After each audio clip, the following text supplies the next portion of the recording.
আমরা জানি যুদ্ধ আমরা কেউ চাই না। অনেকে বলছে যুদ্ধ করা উচিত নয়।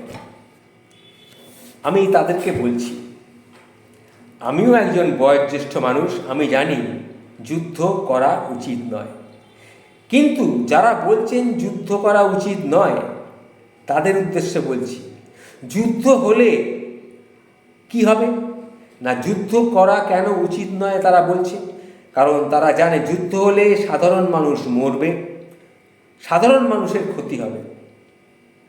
তাহলে এটাই যদি তাই হয়, তাহলে 22শে এপ্রিল আমাদের নির্দোষ পর্যটকদের কি দোষ ছিল?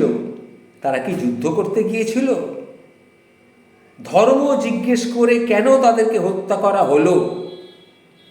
এই প্রশ্নের উত্তরটা আমি তাদের কাছে করছি।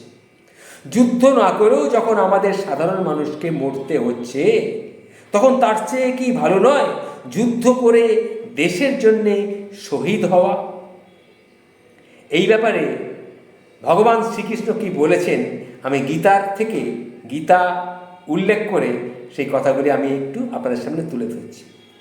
ভগবান শ্রীকৃষ্ণ বলেছেন, যদি যুদ্ধ ধর্মের জন্যে হয়, ন্যায়ের পক্ষে অন্যায়ের বিপক্ষে, তবে তা এড়িয়ে যাওয়া পাপ কাজের সমান। আবার বলছি, যদি যুদ্ধ ধর্মের জন্যে হয়, যুদ্ধ যদি ন্যায়ের পক্ষে অন্যায়ের বিরুদ্ধে হয়, তাহলে তা এড়িয়ে যাওয়া পাপের সমান। তিনি আরও বলেছেন, যদি তুমি ধর্মযুদ্ধ থেকে মুখ ফিরিয়ে নাও, তবে তুমি নিজের কর্তব্য এবং সম্মান হারাবে এবং তুমি পাপ লাভ করবে। এটা গীতায় এই কথাগুলির উল্লেখ রয়েছে। ভগবান শ্রীকৃষ্ণ নিজ মুখে এই কথাগুলি বলেছেন। তাই বলছি, যুদ্ধ আমরা চাই না, কিন্তু প্রয়োজনে যুদ্ধ আমাদেরকে করতেই হবে, করা উচিত।